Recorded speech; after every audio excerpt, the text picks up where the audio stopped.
Are you ready? Can Crush Us. It don't really get no better than this the podcast that you're looking for if you're really heavy into wrestling. Hosted by the Mark. Energy that's so amazing. Gotta keep it entertaining. Rep the Can Crusher Nation. Yeah, you know what's going down in the ring. Lights out when you hit a ding ding. Knock 'em out like boom bada bing. Hold it down, you can crown me the king. Gotta shout out to the Miz and Duke the Dumpster. We choke slamming everybody. Power driving, hit 'em with a face buster. Yeah, this the show you need and it ain't no need for waiting. Mark, hold it down for the Can Crusher Nation. All about wrestling and keep it entertaining. Can Crushers Wrestling Podcast. Time to break 'em, let's go. Yeah, Can Crushers. Yeah, Can Crushers. Let's go. What's up, guys? My name is Keiko, the Hawaiian Warrior, and you are listening to What? Hang on a second. I got to stop this. I'm looking at my cue card that Mark handed me. It says I have to do this 80s promo style. So if you're tuning in, this is the Can Crusher Podcast, the only podcast that you should be listening to for all your professional and independent wrestling content. So make sure you tune in every single time that they post a new episode. Hit that subscribe button and listen to the Can Crusher Podcast, brother. Now that right there is an intro. How does that not get you pumped up for Can Crushers Wrestling Podcast, the Spotlight Edition, with myself, Mark the Mark, just getting home from the trip around the world, well, at least to Erie, Pennsylvania, with the co-host, Sir Michael Jenks, that we have been waiting for so long. But that's in the past. That's a different time. That's a different story. Today, it is all about my guest, Taylor OneShot. Man, I've been following her for a while on social media, and one super emotional posts, gratitude, uplifting in everything. And she's fucking killing it in the ring. By the way, there's the explicit early and often on the show sometimes, but she's killing it in the ring. Your wonderful story, and I can't wait for you guys to hear it. I can't wait to hear it, too.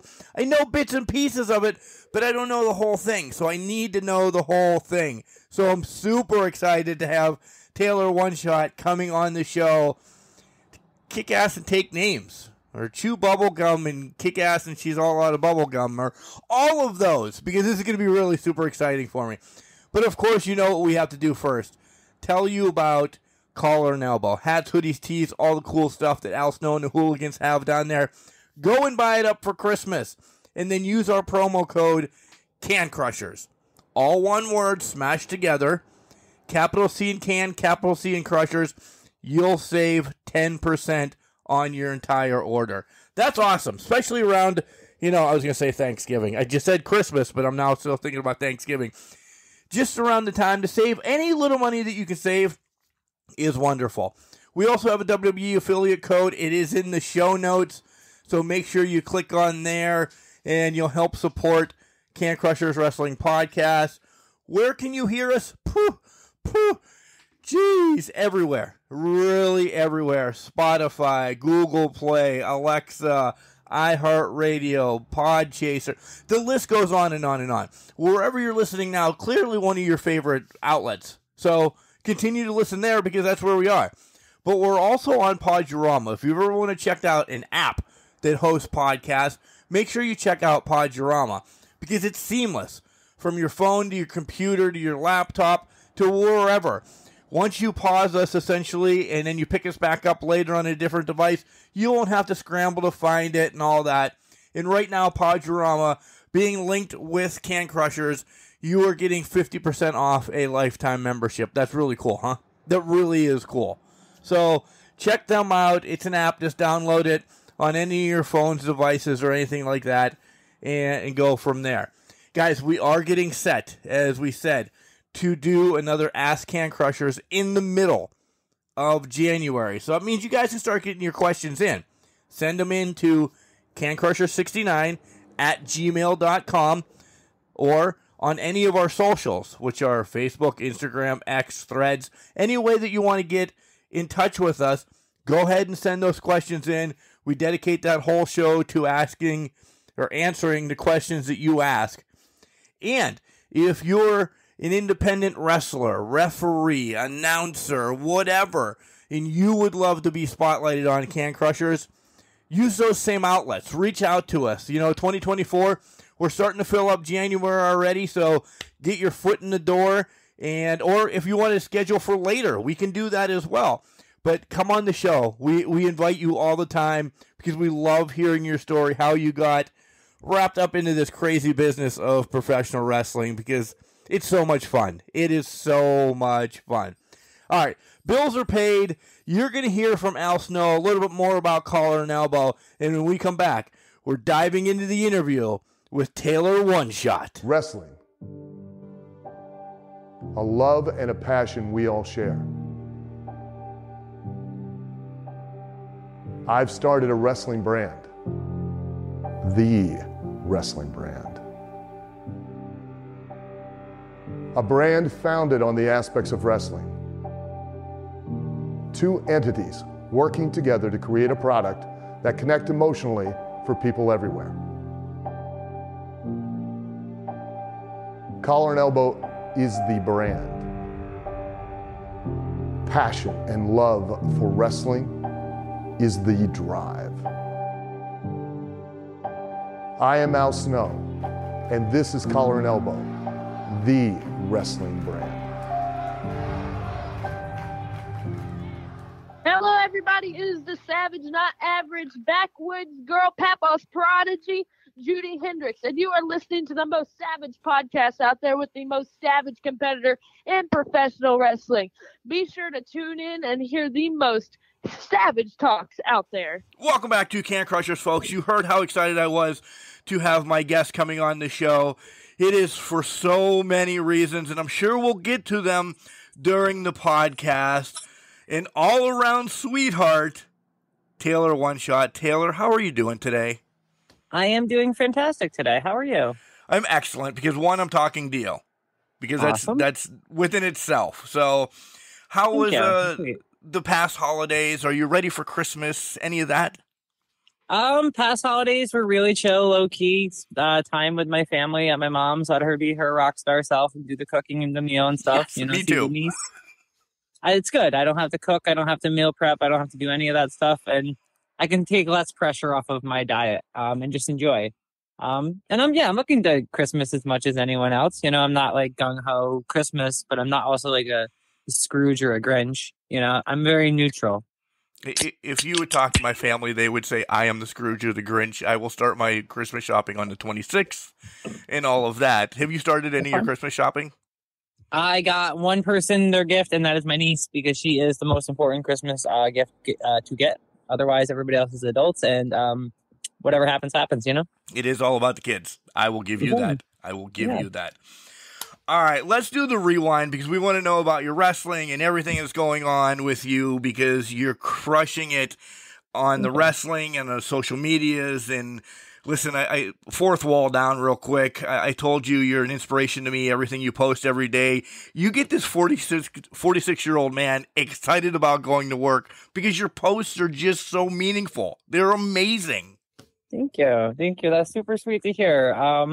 I just try to just be my genuine self. You know what I mean? I try to do things and say things that motivate me and encourage me when I read back through them. And then just to hear the feedback of other people, engaging with it and finding motivation and positivity through that is really awesome. And it helps kind of fuel you in everything that you're doing. And it helps, feel good and motivate me. So it's like a cycle of sorts, it's all good things. It really is. I'm glad you're spreading the love. But all right, who introduced you to this crazy sport of professional wrestling? Mom, Dad, Aunt Sally, Uncle Joe, somebody random? When I was a kid, it was probably my dad for sure. But like we were a wrestling family. We all sat around and watched like the WrestleManias and stuff. I remember watching, I forget the number right now. I want to say 11 or 12. And forgive me if it's not, but it was the Razor Ramon Shawn Michaels one. I remember was really big moment. 10. With the whole family, the ladder match. 10. Okay. Yep. And I was the only one going for Shawn Michaels. Everybody else was Razor. Looking back now, I'm a really big Razor fan. I actually even do the fallaway slam as kind of a salute to Razor. But yeah, that was a big family memory. I remember just kind of sitting around in the house and just so it's always been a family thing for sure. But probably my dad and my older brother. So you're stealing some of my thunder already, and that's all right because I do a comparison of who I think you are down the line, and I give you 3 wrestlers, and you've taken one of them already. So, wow. but, yeah, we're good. We're good. So I'm 1 for 3 at least. I know that. It happens. It does. It happens. So why? Listen, I'm a gnat. We'll jump all over the place. Why were you going for Sean and not Razor at that time? Well, for me, I mean, it might even be that way, like overall for me, like, I don't know, the showmanship that Sean always had, like the charisma. I don't know. He was the sexy boy. He was out there doing it. He had all the moves. He had the flashy kick and the elbow drop. And, you know what I mean? He was rolling around with Diesel and stuff at some point, and he always has the girls on his side. I don't know. I was into Sean. It was a thing. Whatever. Yeah, no, that's all right. I'm just trying to maybe start a fight between us or something. No, I'm not. So besides Sean, who else were some of your favorites when you got into liking wrestling? Oh, for sure, Sting. Sting is like probably my favorite of all time, and like Surfer Sting, like, you know what I mean, watching him, like, thank you. Yes. Yeah, you know, some Lex Luger going against Ric Flair, Vader, Sid Vicious or Psycho Sid, or whatever he's going by at the particular time. You know, just like those old like battle balls and the bashes at the beaches, and even some NWA stuff. And then obviously Crow Sting. Loved Crow Sting. Huge 90s kid, so that was definitely what's up. But yeah, no, Sting is definitely my favorite of all time wrestler for sure. So how far back do you go watching wrestling then? Because you know NWA is, you know, my niche when I was a kid. It was WCW then, or like how far back do you go? Okay, so initially, yeah, NWA, early WCW, kind of that's what I remember watching. But like going back, I've watched some like World of Sport and stuff in the UK there with like Regal and like Dynamite Kid and all that. A lot of stuff in Japan, you know what I mean, different various promotions, but probably like, I don't know, maybe the 70s, sometimes lightly dabbled in the 60s, you know, but like, I like to occasionally jump around in my studying, when I'm just doing stuff like depending on if I'm like studying, like working or selling or different things that I might be going for in that particular to get better at or focus on. I jump around in the eras to try to get different flavors or maybe bring some sauce from this soup here that they were serving in 19 whatever and bring it over here and mix it with this and create a new dish. So, I love that. Can I steal that from you? I love that. By all means. By all means. So let's talk about sports growing up. What were you into then and all of that? Because everything leads to wrestling, right? Yeah, I mean, outside of wrestling being a sport for sure. Football, basketball, never liked baseball. Baseball is really boring to me, and I'm sorry, baseball fans, but it's slow. And you know it's slow, and I'm sure you love it for that, but whatever. I don't. Basketball is my number one sport for sure. Grew up a Lakers fan, like pre-Kobe Shaq era, when we had like a post-Magic though too. Like in like Elgin Baylor and Nick Van Axel, and when you were mediocre. Yeah, well, I'm just trying to show that I wasn't just like a front runner for Shaq and Kobe. Like I was there right before they got there, but yes, when they got there, like boom, you know what I mean, a lot of championships. Yeah, I get it. Fan. Yeah. All right. So basketball, you're number one. Football. So everything leads to wrestling. At least I can spin it into, because the conditioning and everything that you get in both football and basketball and yada, yada, yada. So when was that aha moment that you're like, you know what? I'm getting into wrestling. Oh, for me, like my aha moment was like 2.5 years ago. I mean, it's something I wanted to do like my whole life for sure. I'm actually a little older. I'm in my 30s, my early 30s. You're still a kid to me. Thank you. I like to project a nice youthful image. People sometimes tell me, you project 26, and I'm like, cool, awesome, let's go with that. Keep rolling with that, because my body says, let's say 28. You know, I'm trying to be optimistic here. I'm fighting back against it. But no, I don't know. Ultimately, I was like hit a point in my life where I had accomplished a lot of like life goals that I had and huge life dreams that I didn't think that I would ever really achieve. And once that I kind of did, I hit a moment where I was like, all right, well, like, what do I do next? I like to be goal motivated and have like big goals to go after, especially when I started actually going after them in life. And I kind of waited a long time to do a lot of that. But once I knew I could do it, I knew I could achieve these big feats. I was like, let's do this. And I knew someone in my life who had the abilities to teach me and train me and who I was super chill with already. So, it all just kind of clicked together a few years ago, to like August 2020 or 21. I don't remember. I'm bad at math sometimes, but yeah, no. I started training for wrestling. I trained for like a year and a half, 2 years, and then debuted last year in like a Rumble. My first official actual match was this January of this year, 2023 was my first like singles match. We'll get to that. So let's talk about some of your skipping around. Yeah, no, that's all right. You're like me. I clearly see it. Let's talk about some of that training. Like how you said you knew somebody. Is it somebody you want to mention, or because we love on Can't Crushers giving props to those who's trained you guys as well. So. I was friends with a few years with Fox Vineyard. So I knew him for a number of years, and I knew he was a relatively like over local wrestler. He seemed like he had his stuff together. I'd always see him at any local indie event that I happened to go to, because I wasn't like, there was a period where like wrestling was not my everything at all. It was like very rare that I even was there, but whenever I did, I would see that he was there. And then I knew him. And then they started running the school up in South Glens Falls, like around the same time when I became healthy enough to start training again after a surgery I had.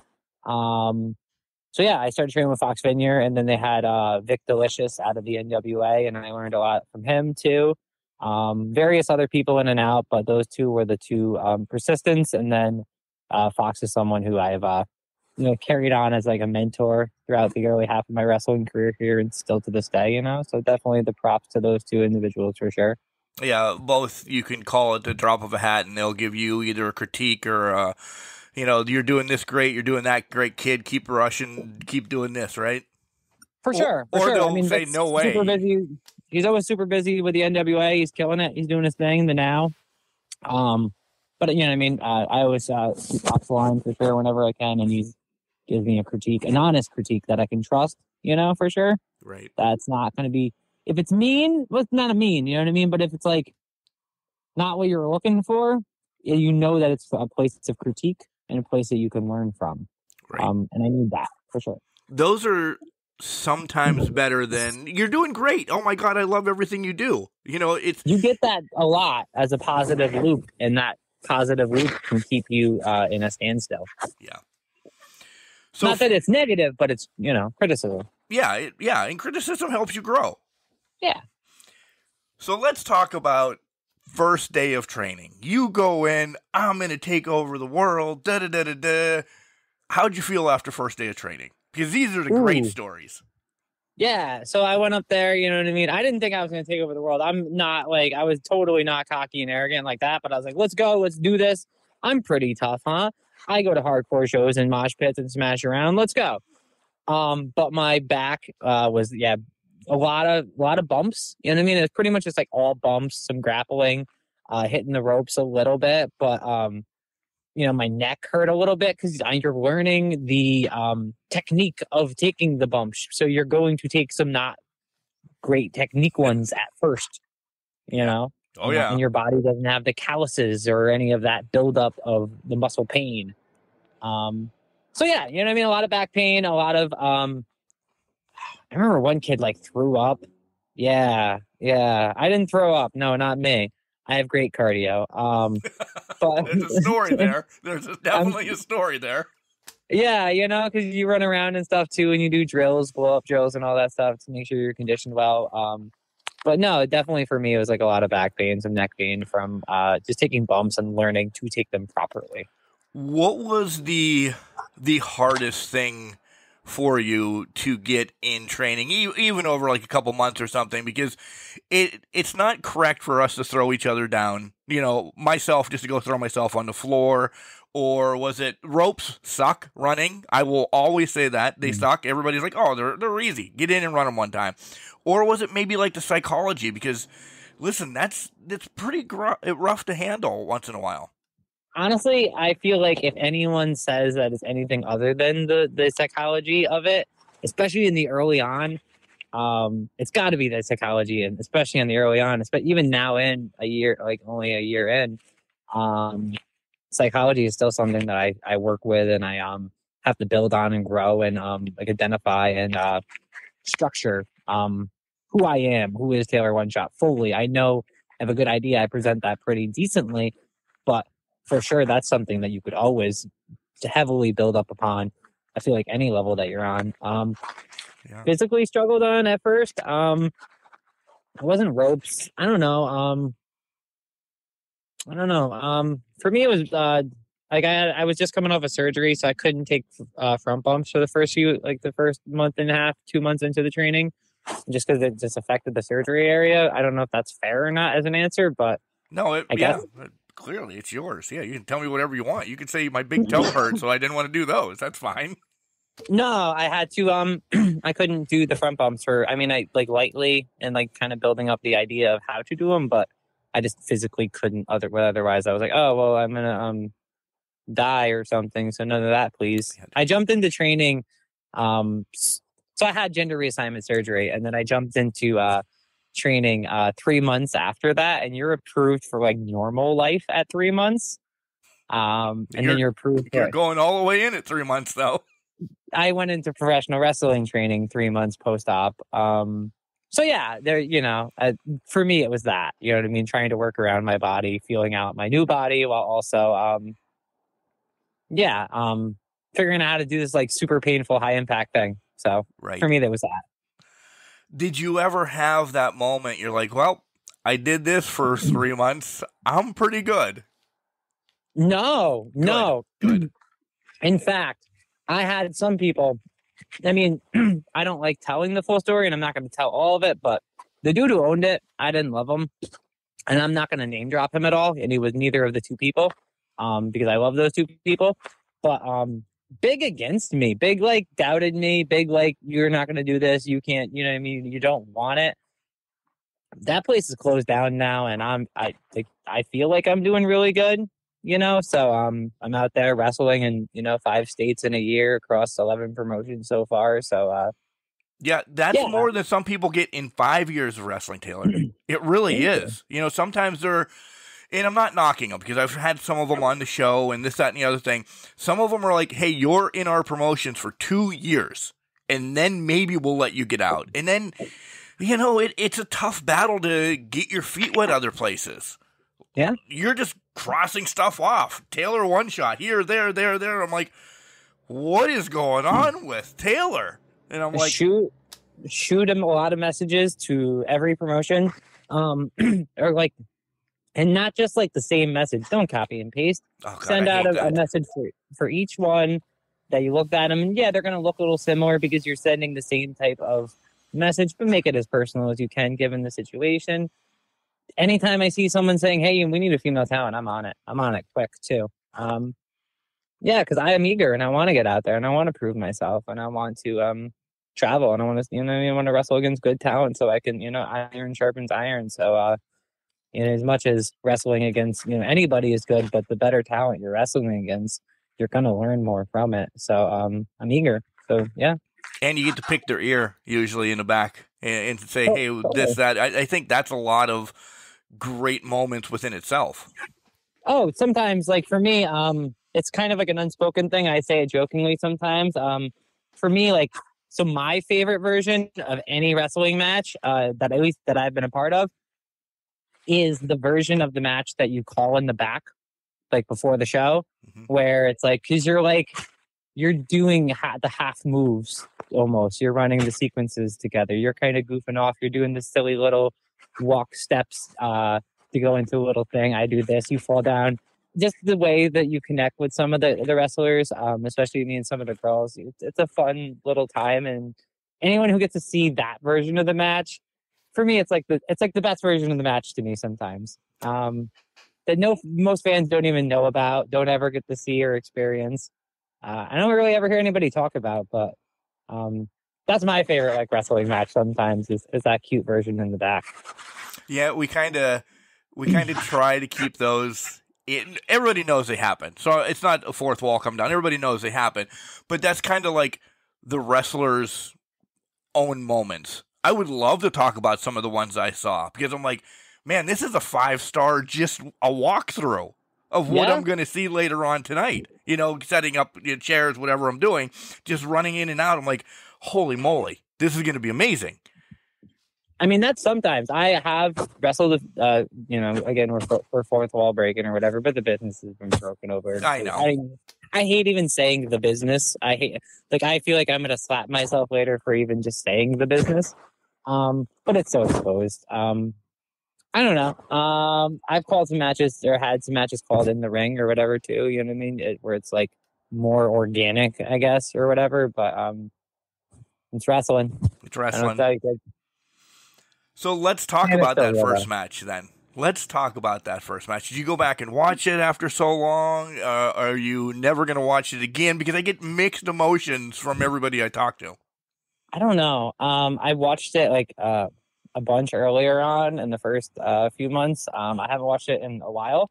And I have that kind of like, I'm like, oh, I don't want to watch it. I don't know, like sometimes you cringe watching self-performances, even if you're doing good or not.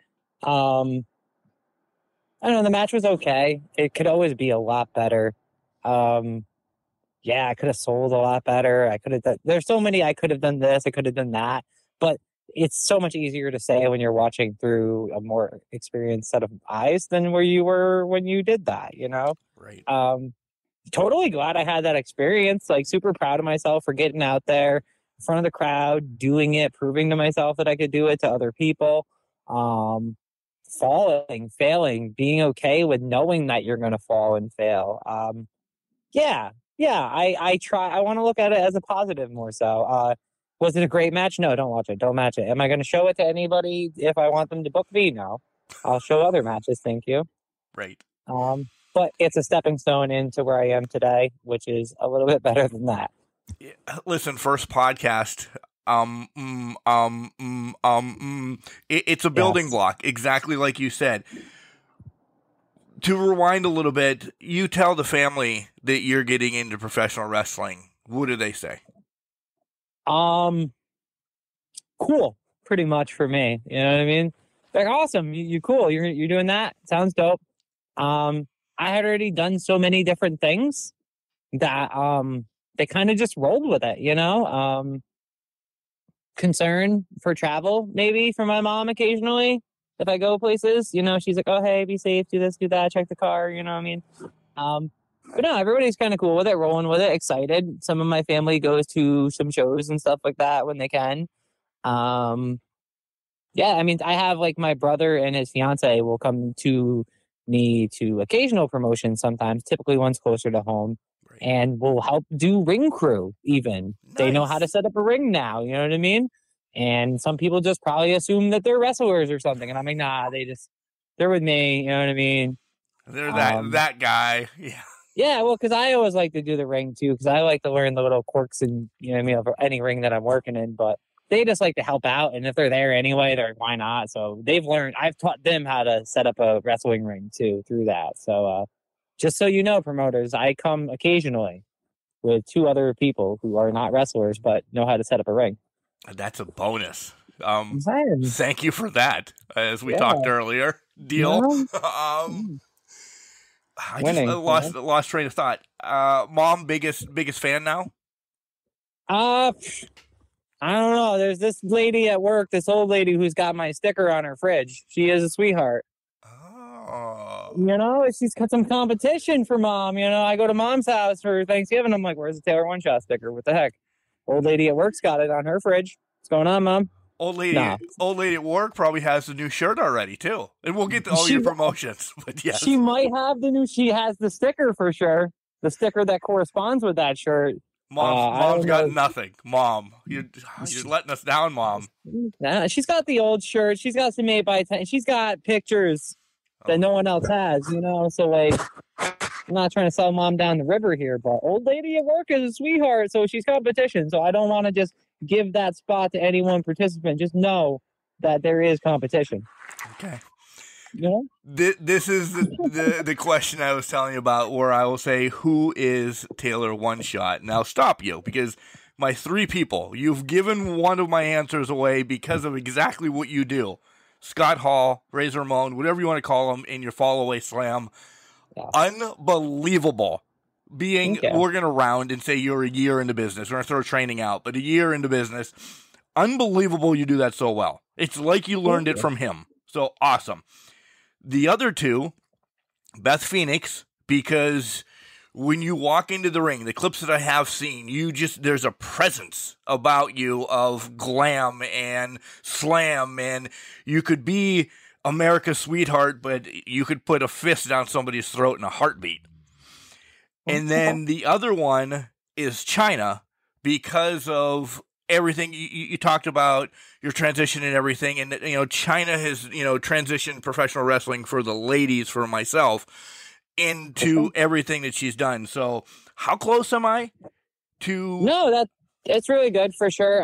Chyna is a huge inspiration for me, because she was such a, like, game changer for women's wrestling and wrestling in general, you know, being like this strong, powerful, like intimidating force of a woman that we still have almost yet to really see to this day. There are some comparables, you know, your Rhea Ripley's, your Beth Phoenix's, and all that stuff. Your strong women, you know, out there of the world, where there are plenty. But Chyna was a big one, because it's a pivotal point in growing up. Low key thing too that like most people don't always know, but like I always knew it, being someone I knew I was trans super young.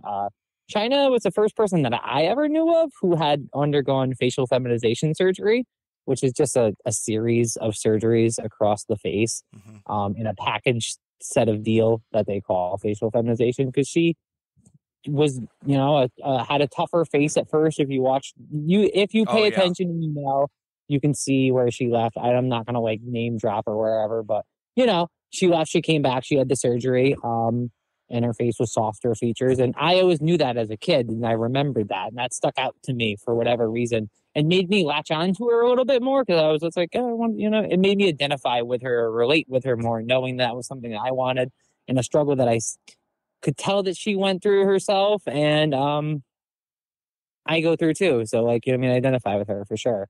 And then as a wrestler as well, her, definitely.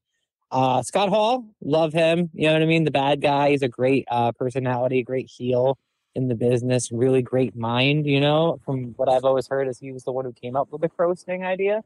Yep. Dope idea. Come on. And then to give it to somebody to have good ideas, and then to give them to other people and not be like, hey, that's my good idea for me. That seems like a good person to me. You know what I mean? Not such a bad guy after all. Right. So, you know, which I'm here for, because maybe the world perceives you as a bad guy, but you're a sweetheart, you know? God damn. So I can relate with that. Love the fallaway slam. Do it as a nod for sure, to Scott Hall. And then you said Beth Phoenix. That makes sense too. Similar reasons as Chyna, but more so like the more modern day comparable. I honestly wasn't watching wrestling a lot during a time in the 2000s to late 2010s. Didn't see a lot of Beth Phoenix. Didn't see a lot, but what I did, I was always impressed of, and going back and looking at her, she is somebody who I definitely go back and watch tape of. That time that I missed in wrestling, I try to study a lot more, because it's watching it for the first time for me for a lot of those matches, and some of them are bangers and a lot of good personalities too. So, yeah, that's good. You did good. If you could pick 3, clearly Scott Hall's there, Chyna's there. Who would be your third then? I don't know. See, turn the question around. It's not as There's easy. So many great personalities, and I'm looking in my room right now, and I have like all of these wrestling figures around me. So I'm quite literally looking around in a room where I'm like looking at all these great faces, and some of them are still going today, and some of them are all-time legends. And I'm like, which one of you? Right. Who? You know? And I don't know. And it changes so often with, like, it may be a new gimmick, a new style that you learned or something like that. So, yeah, you don't have to answer. I'm just. No, yeah. There's a lot of great names that it could be. But you did good, so I like it. Nice. Thank you.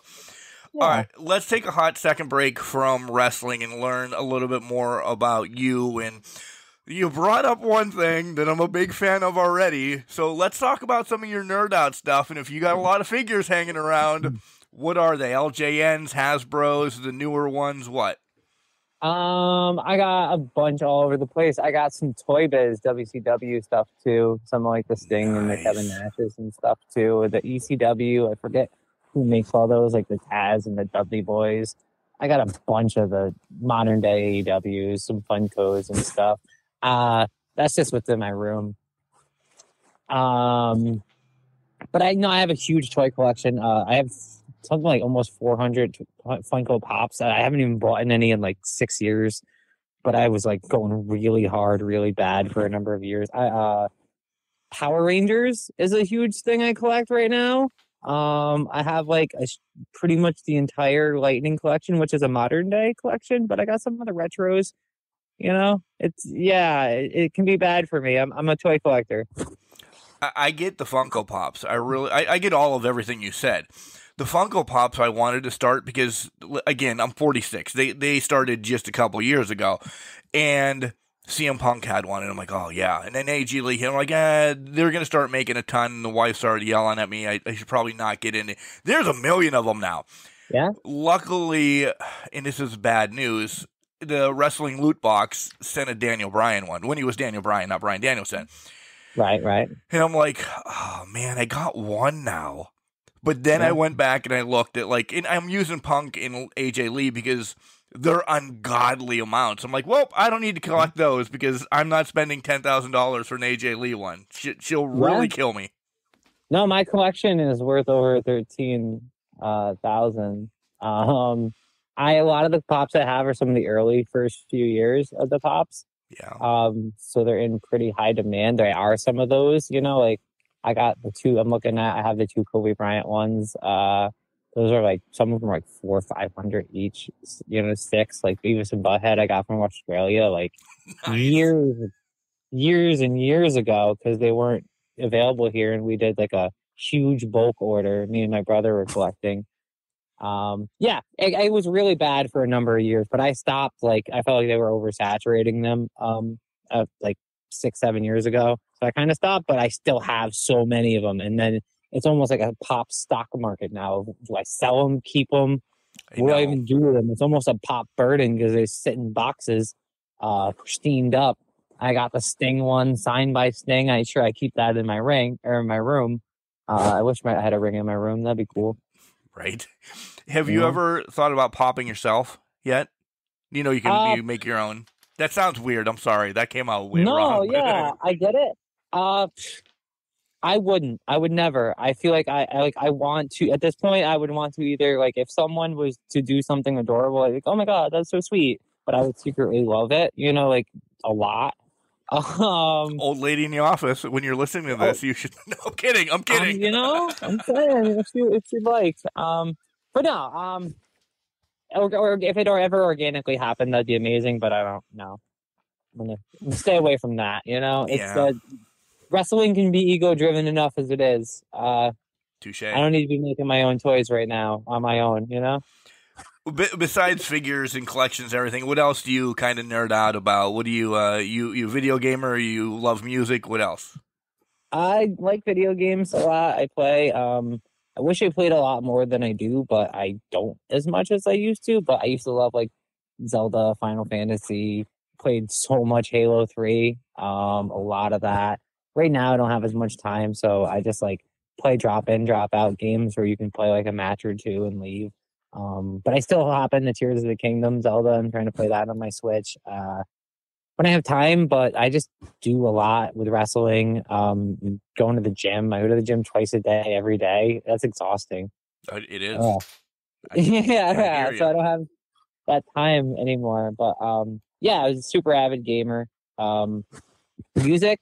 Used to really love music too. I went really hard for like the first the teenage to first half of adult life. I went really hard with music, hardcore shows all the time. I was like, hey, where are you? You're at 2 hardcore shows this weekend.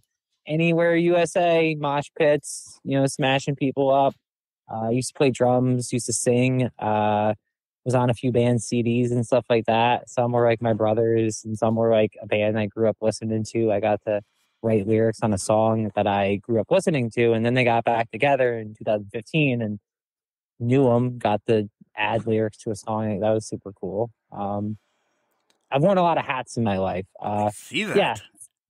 So music, that was a thing. That was, I did comic books. I read comic books. I got super into that for like 3 years.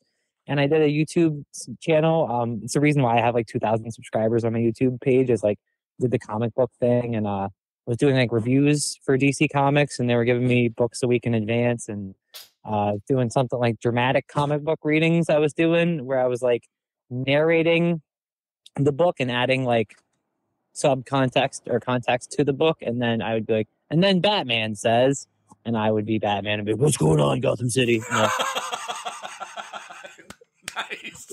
Yeah, maybe that's not the voice per se, but you know what I mean? Like, and then I go, thank you, on the spot. And then so I sometimes do takes where I'd bounce back and forth between 3 characters or 4 characters, and one of them would be like the narrator. But a few, did that for a few years. It was pretty popular. I have some videos that are in like the semi-1,000 views. I need to go find this as soon as we hang up, by the way. I'm telling you, I'm going to probably text you later on tonight and say, oh my God. Great. The only thing that I don't like about it is a lot of it I did before I transitioned. So a lot of it is in dead name voice and in dead name personality. I typically don't advertise it as much. But yeah, it still exists. It's out there. I'm so proud of the content, which is why I don't delete it. Right. Because all the dead name stuff in there or whatever. But what are you going to do? That's the breaks of this life. But no, I did that. Pretty successful with that for a while. I did drag. I was a drag queen for like 5 years.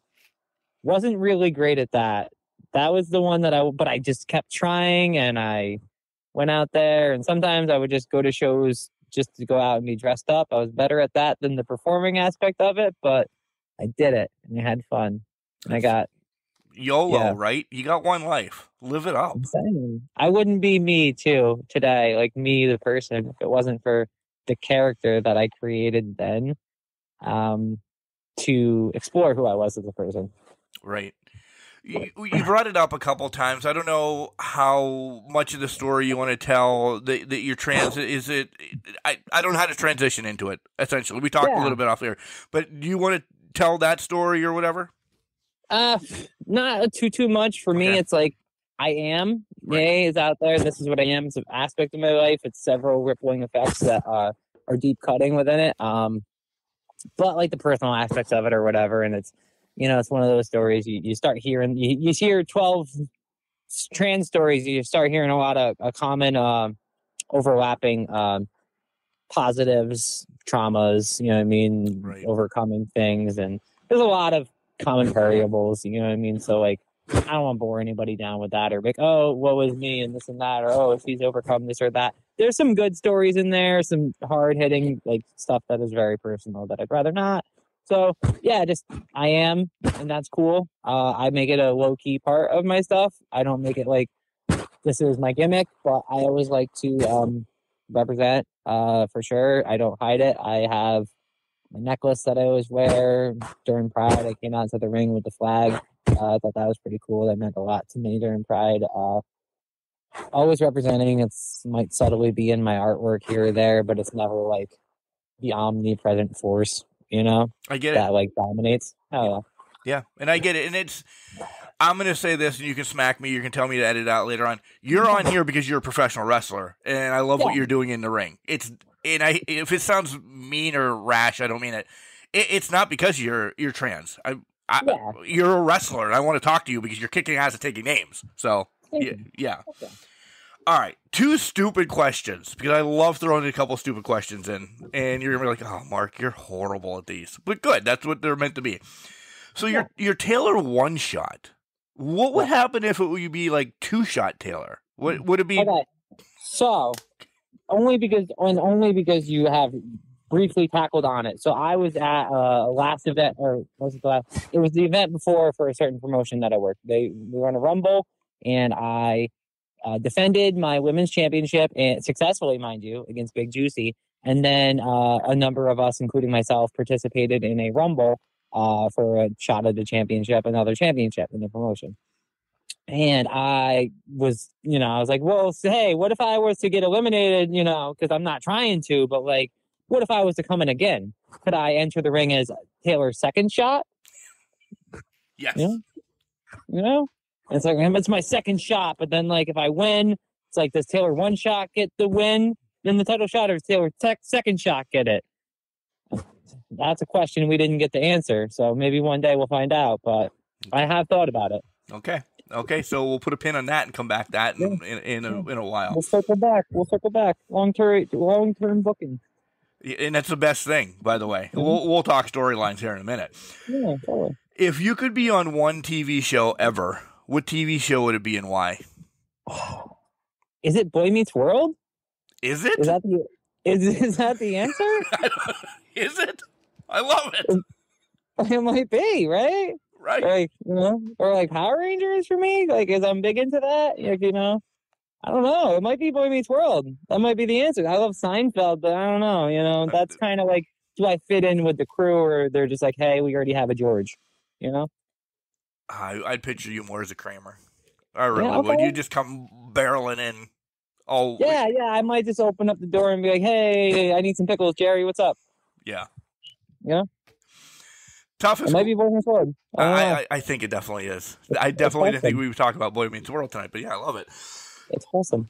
Toughest question that we ask here on Can Crushers. Wrestling continues to change, good, bad, ugly. There's, stigmas out there about it, this, that, and the other.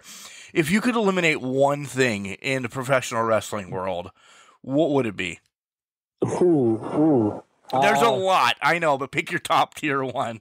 No, for me, it would be this whole thing where you'll have a card of like 9 matches, and one women's match. The disparity between men's and women's matches is what I would erase for sure. Agreed. It is blasphemy. Listen, we're going to round again. It's 2024. There's no reason there should be one or none women on a card. If there's 8 matches, get ready. I'm going to be the trucker, and this is why I get explicit. Fucking put 4 on there. Stop it already, right? Just do it. I'm saying, if you take out the worst men's match and put on another women's match. Take out the best men's match and put on one women's match. Put on more women's matches. No matter how you work out the card, there's more of us. There's increasingly more of us. We're inspiring an increasingly more generation, some of which you are already seeing wrestling today in the ring at such young ages, like your Billy Sparks and the super fan Izzy Moreno. Yep. You got these super young girls out there killing it. And they were inspired by some of the wrestlers who are still going at it. The women's wrestlers are still going at it today. I've had conversations with women that I've already wrestled, who I had to tell them, like, hey, like, you inspired even myself, and you inspire younger girls who were going to become another generation of wrestlers and stuff. So, that disparity, because like the times are a-changing, Yeah.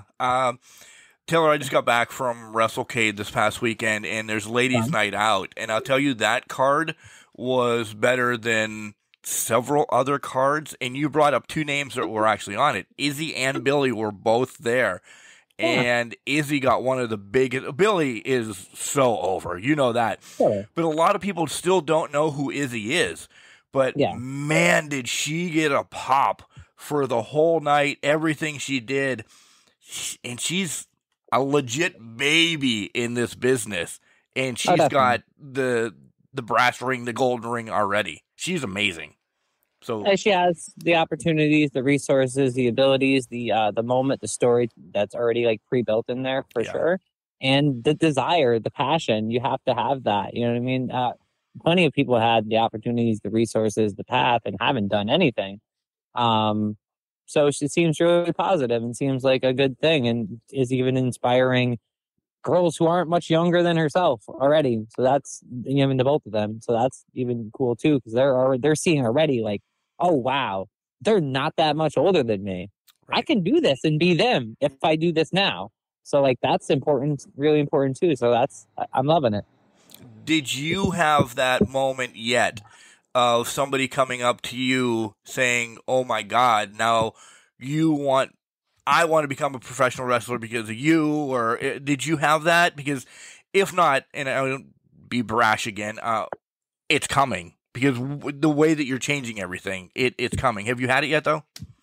I mean, I've had the people who are inspired by my base story. I say my base story, you know what I mean? And stuff like that. And I have people who hit me up about that per se, or it gets them to do their thing. You know what I mean? Is what I'm big on. I'm like, well, if wrestling isn't your thing, I'm a big on like, if it gets you to do whatever your thing is for you.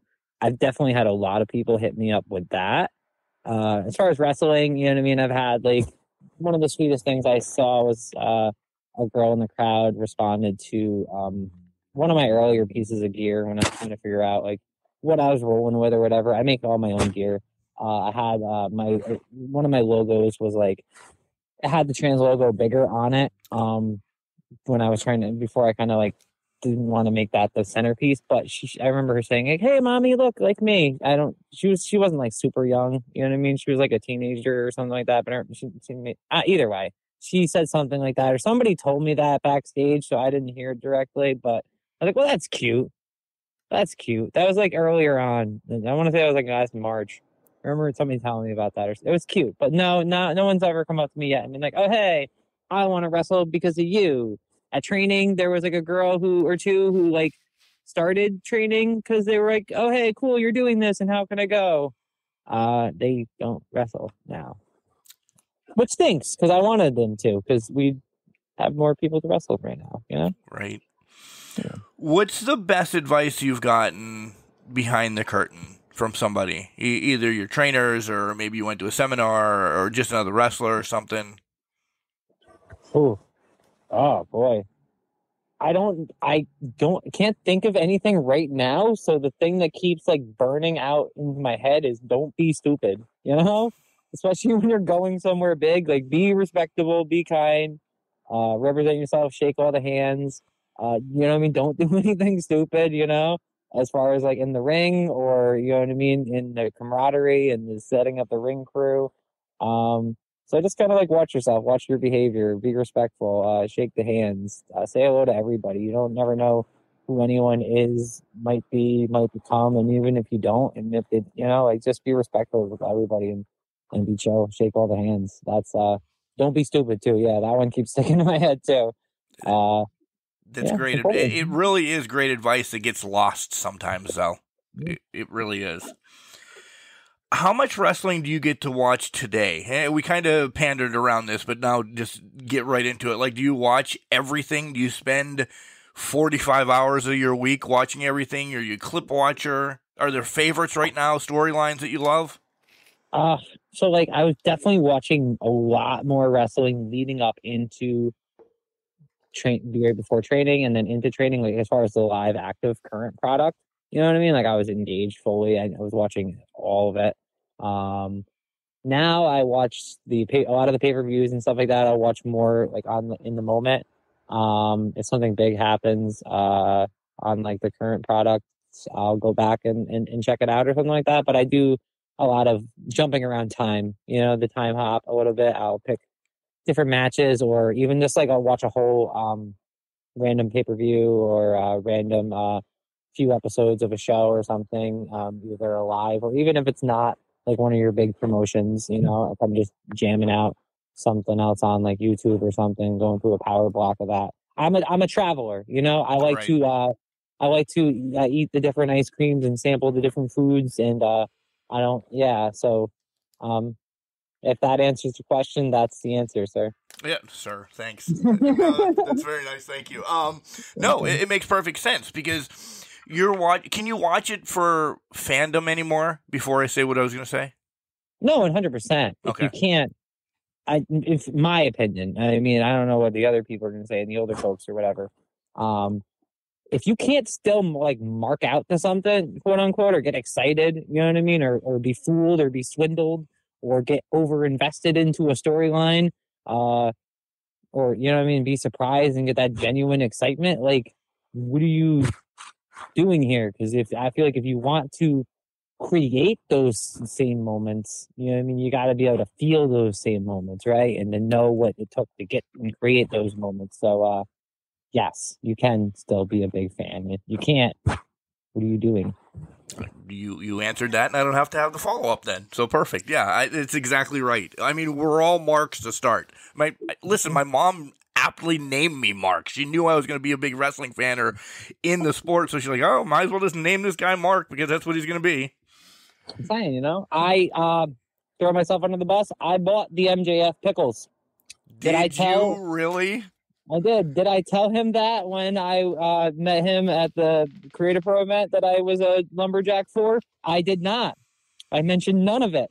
I talked about weight loss and how him hitting the stairs like crazy inspired me to be one of the things that I did in my weight loss and my strength training. None of the pickle mentions, but yes, you can still be a fan. And if that hurt my cred, I don't know that I have that type of cred that could be hurt by saying such a thing. I think it would only bolster it. All right, well, this is not a question I normally ask, but listen, I have to now. Who have you marked out over? If you really didn't mark out over MJF, have you like had that fan moment backstage when somebody, a legend or somebody, came on the same show that you were on?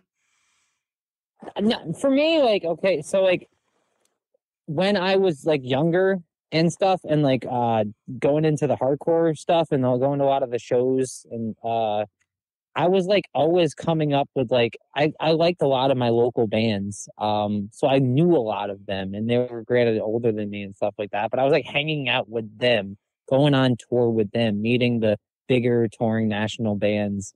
Kind of like at that age growing up throughout my early youth into my early 20s. When I did the comic book stuff, I was like shooting the stuff back and forth occasionally with your Scott Snyder's, the writer, not the movie guy, the one who actually writes comic books, not Zack Snyder, Scott Snyder, the one who writes like, some people confuse those, and sometimes I do. And like Howard Porter Jr. from The Flash and stuff, and like various DC people here and there. So like, I don't know, I've kind of brushed elbows with people throughout my life. So like, anyone being more than just like a person, it's like you're a person who a lot of people know, you know. I also like don't want to say some of the things that I've done, some extra work stuff that I've done in wrestling, but I've brushed elbows with some people and I've like, I'm just like, hey, so-and-so. And then in the back of my mind, I'm like, I grew up watching so-and-so my whole life, or I played so-and-so in a video game. Right. Yeah, I don't know. I'm pretty cool about it because it's, people are just people. Yeah, they really are. They really are. I had that. I'm not promoting. I keep going to WrestleCade, and I apologize. Like Ricky Steamboat was sitting right in front of me, and I'm like, man, I'm 4 feet away from Ricky Steamboat, and maybe 5-10 years ago, I would have been arrested trying to give him a hug. Or listen, I am a hugger, by the way. I would have been arrested trying to give him a hug or something. But I'm like, dude, he was in the wrestling business. I'm in a wrestling business. It's like we're the same person. Not really. He does a lot more than I do. Trust me. I sit behind a mic or I hold a mic. That's it. But you know, we're the same thing. We're both people. Just hey, nice to meet you. Big fan. Peace out. I didn't have to like do anything crazy. Since you brought up hugs and we're talking about like marking on people or whatever, I didn't really mark out on them per se, but I remember I did a meet and greet. As a fan, pre-wrestler, with Tony Schiavone. This was AEW Tony Schiavone, so it was only like 3-4 years ago, maybe. But one, best hugs in all of wrestling, Tony Schiavone. He's got good dad vibes, you know? Yeah. Great guy.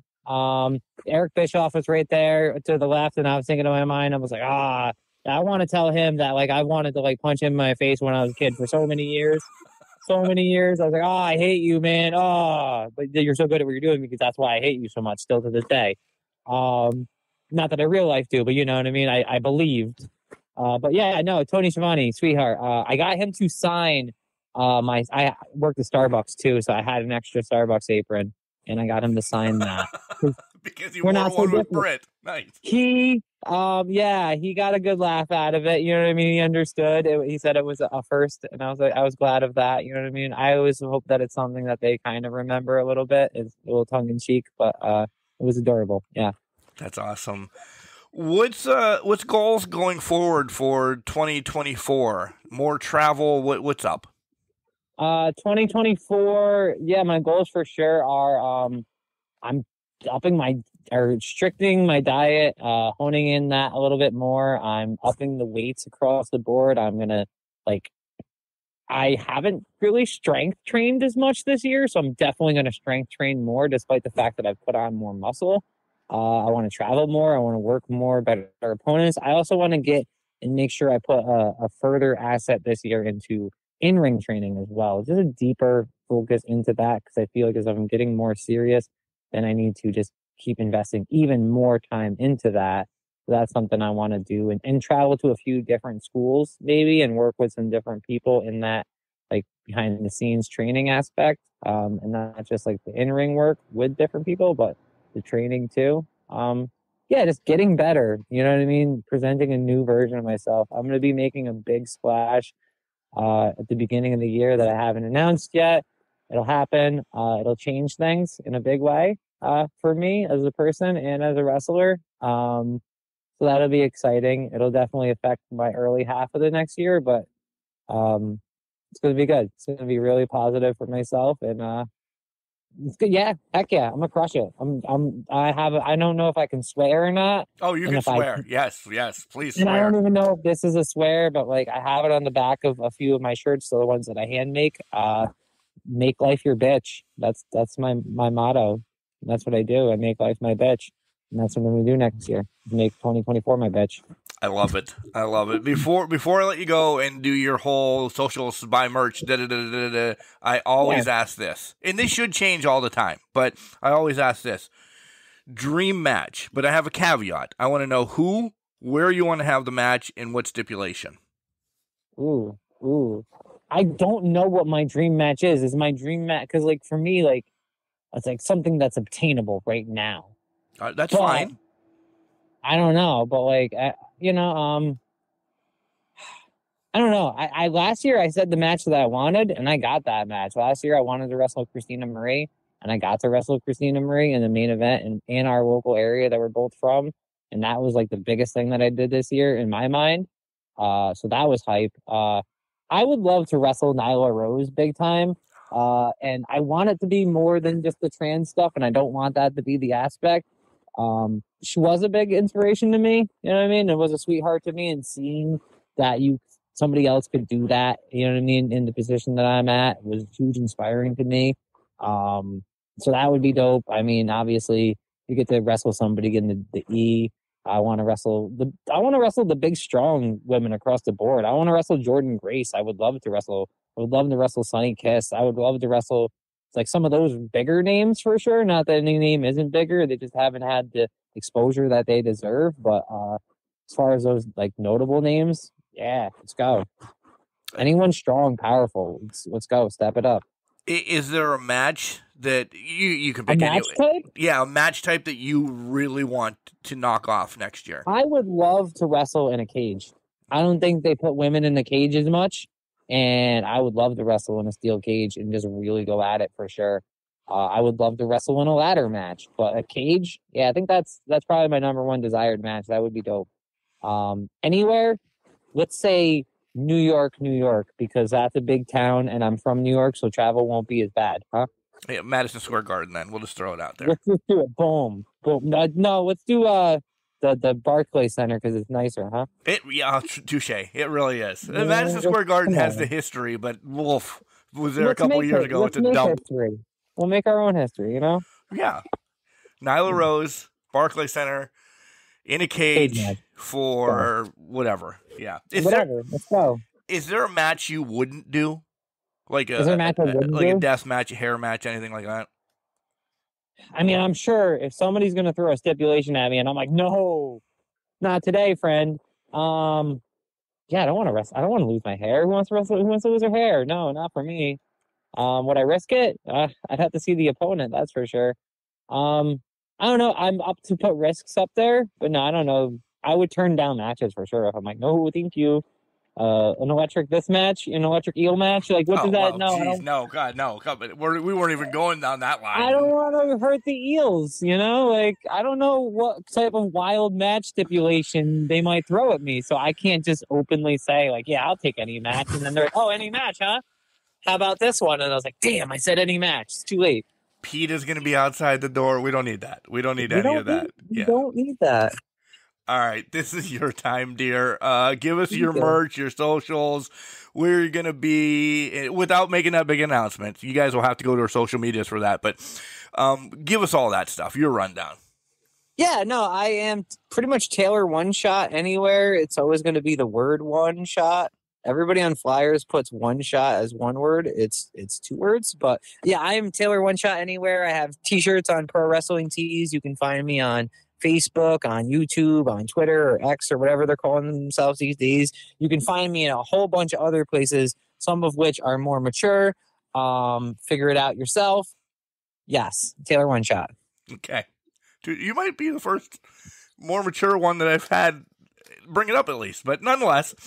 Yeah, why not? Who knows what age groups, whatever, correspond with your appropriate age, guys, okay? Do the math and be responsible. Again, everything is explicit on here because we're truckers most of the time. We were being nice for you today. But still be responsible, guys, okay? Especially when you're on the road. Agreed. Taylor, did I miss anything you want to bring up, talk about, anything like that? Nah, I'm sure there's always things you can chit and chat about, but it was fun. It was good. We touched on some moments and we shared some conversation. We had a time. We did. You're always welcome back on. You can do whatever you want. Awesome. You can call, and we'll make this happen again. Totally. Awesome. Thank you very much, dear. Awesome. Yeah, it was great talking. I hope you have a great night, guys, and everybody else listening. This is the hottest commodity professional wrestling, Fletcher Young.